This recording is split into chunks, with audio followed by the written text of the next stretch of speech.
Hi, I'm Mark Larson. I'm the Chief Criminal Deputy here in the King County Prosecutor's Office today, and it's my great pleasure today to be able to interview my friend and my colleague, Lisa Johnson. Lisa's just finishing 28 years with the King County Prosecutor's Office and spent 18 of those with the Special Assault Unit, which she led. So welcome, Lisa. Thanks for being here. Thanks, Mark.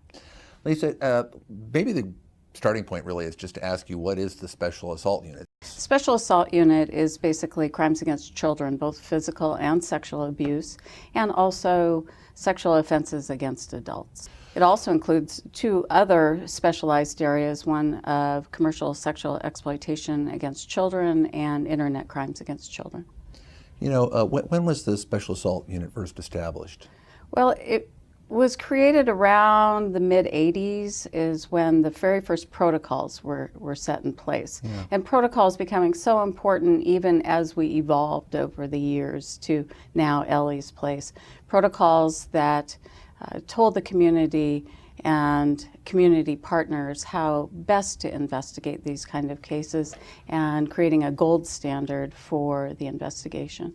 Let me ask you this. You know, I think back to the 80s. And it strikes me that there was probably a time when, fairly, the criminal justice system had a pretty poor reputation for addressing crimes against both women and children. Do we still have some work we need to do to kind of do those cases better and appropriately in our legal system?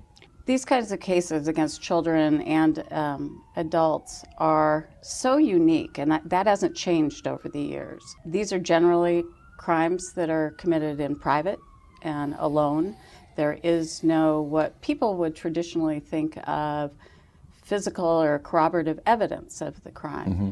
These are very much kept in the shadows, so it really is trying to develop a case despite the fact that we're generally dealing with simply one word of one person against another. So perhaps historically those were referred to as sort of he said, she said, and with this sort of sense of throwing your hands up and why should we bother, and that really changed here in this office when the Special Assault Unit was established. Right, we have to think about cases different. We have to think about how do we corroborate things. We're not going to be able oftentimes to corroborate the actual sexual offense or physical assault against someone because they may not be reported right away.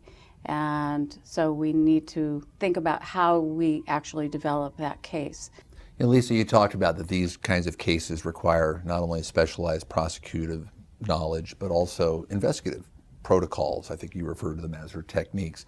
What are some of those things? What are the kinds of things that are necessary in these cases that might not be required in other types of criminal prosecutions?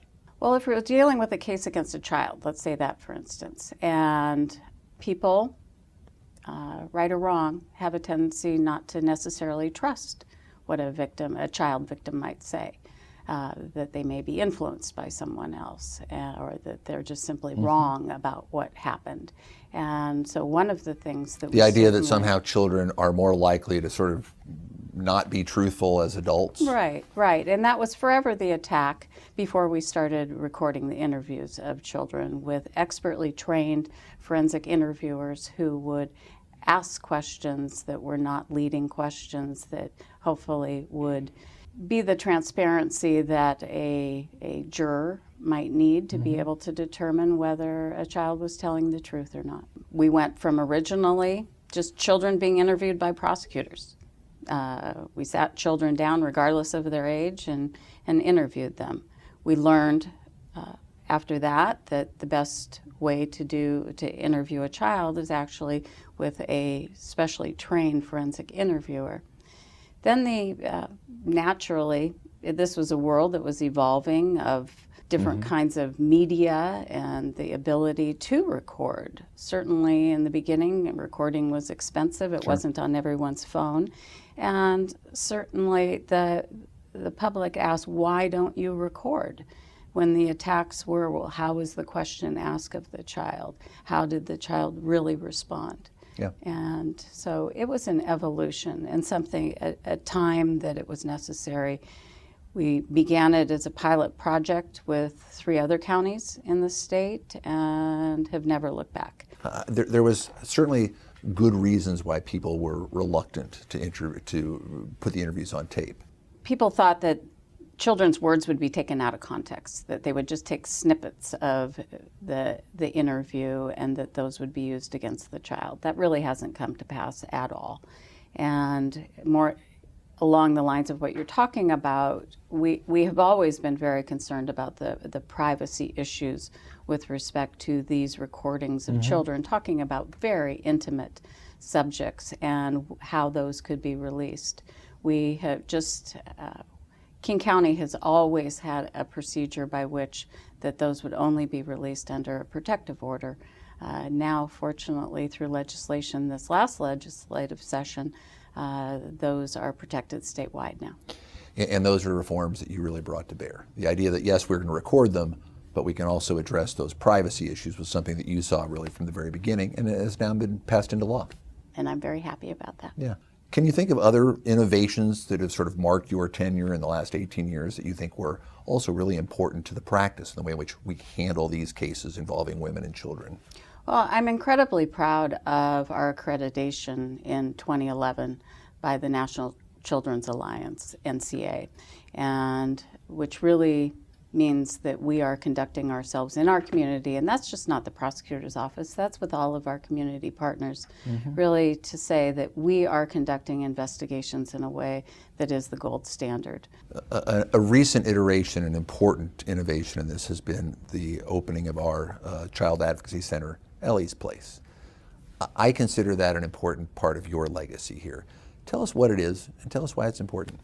So we've talked about the investigative part of it, that we really are, collaborative and the gold standard in terms of how we investigate these cases and hopefully bring justice to victims. But it's also an important part is the experience that victims and families have when they actually do enter into the criminal justice system, which can be pretty cold.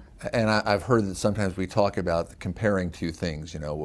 When some family, a child, a victim comes to the doors of special assault, are they going to experience Children's Hospital or Harborview? Now, Harborview is a great hospital, but they're very different experiences. And this was really an effort to make what people experience here to be a little more like Children's Hospital. Right. It certainly is a calmer setting, a place that's more inviting. Government offices aren't known for probably a feel-good kind of setting. Before, when children would come to the courthouse to be interviewed by the forensic interviewer, they were in a hectic environment of lawyers passing back and forth, prosecutors, defense attorneys, the general public. And now, when they come to the courthouse, they come to a space that's theirs and theirs alone. In addition to running this unit and innovating us through the last 18 years in any number of important ways, you've also been a trial lawyer throughout your entire career here. And we mark that as sort of the highest calling in this office and in this practice to be able to go and try cases in front of juries. What are some of the notable cases that you worked on, Lisa? And can you tell us kind of how you reflect back on those? Certainly trials that are memorable that I will never forget, victims that I will never forget. Some victims that actually I have kept in touch with over the years. I feel compelled to bring up the fact that you were the person who prosecuted Kay Letourneau. And of course, it's a case that had such national notoriety and frankly still pops up into the press at odd times. But you have a unique perspective on it. Here was a case that in some ways was, I don't want to say typical, but had ordinary, an adult having inappropriate and illegal sexual relationships with a child. And yet this case really caught the attention of the public in some way that was extraordinary. Well, I feel kind of funny saying that I prosecuted her because she actually pled guilty to the offense. So I guess I was responsible for handling her case. To me, it was troubling that the media focused so much on that case when there's so much of what we do day to day that gets no attention at all. Important insofar as you've talked about that here it was an adult in a position of trust who sexually abused a child. And the fact that he was as young as he was seemed to get lost in... He was 12, is my memory? 12, 13. Yeah. She was a school teacher that abuse of trust is significant, and that seemed to get lost in the media circus of all of it. What do you think it was that, I mean, obviously your unit has prosecuted dozens and dozens and probably hundreds of cases of adults illegally and improperly having sexual relationships with children.